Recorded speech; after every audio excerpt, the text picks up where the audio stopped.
Hi, I'm Fred Hamilton, jazz guitar professor at the University of North Texas. Jazz has always been a very individual style of music, and part of it is that the improviser is trying to tell a story in his or her improvisation.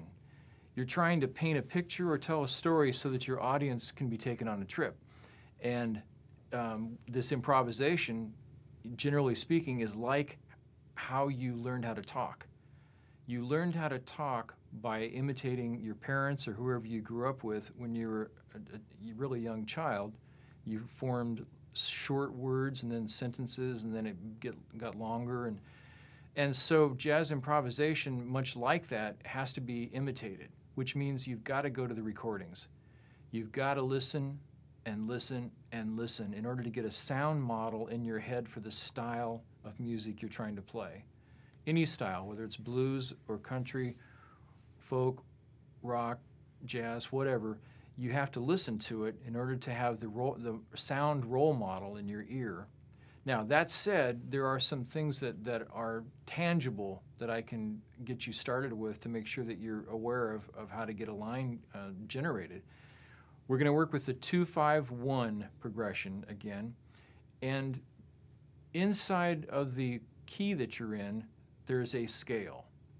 Inside that scale, there are arpeggios. Now, this B-flat major scale is certainly not a creative melody, nor is it anything regarding a jazz melody, but it has the capability. And so in order to take that scale and make a melody out of it, you either add notes to it or you take notes away from it. One way of taking notes away from it is by playing the arpeggios of the chord. So I'm in the key of B flat, and I'm kind of referencing Autumn Leaves. So 1 in this key, B flat, the arpeggio is 1, skip 2, 3, skip 4, 5, skip 6, 7, skip the octave, and go to 9. In the upper octave, the C minor 7 chord, same scale, just skip every other note. 1, 3, 5, 7, 9. In the second octave, F7 starts on the 5, skip every other note in this scale. Now, if I just use the arpeggios of the chords, I can distinctly outline the changes. It still will sound a little bit like an exercise, but you can hear the chords moving in my melodic line. Check this out. 1, 2, 3, 4.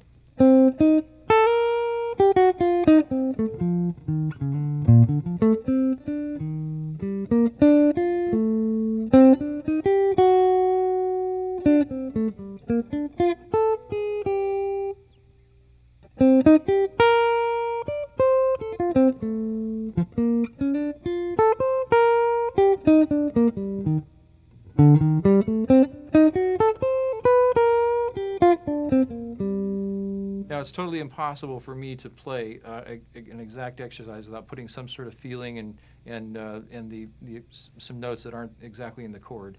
So, but what I'm basing it around is this. Either up or down, or changing the notes around in different orders. F7.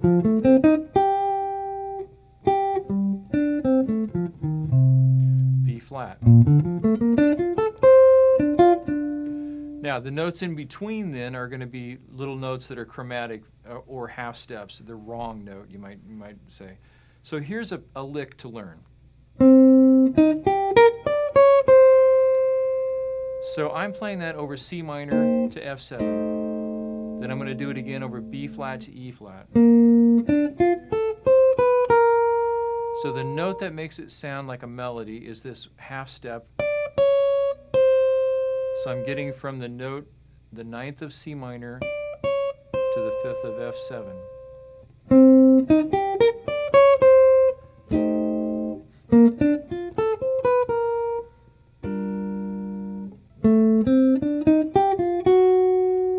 I used a little different. I used 1, flat 3, 4, flat 5, flat 7 of A half diminished. A minor 7, flat 5.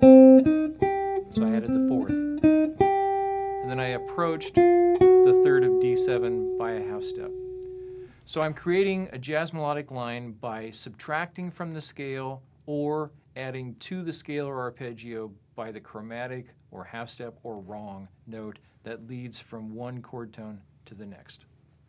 There's a couple of good albums to listen to. You need to have in your collection Wes Montgomery, Smoking at the Half Note. Absolutely magnificent playing, a live gig. It's great to hear Wes in that context. Another one is Saxophone Colossus, Sonny Rollins, one of the great tenor saxophonists in jazz. Listen to those, find licks to transcribe, check it out, get the role model in your head. It's all about the scales, arpeggios, adding and subtracting stuff, finding words to tell your own story.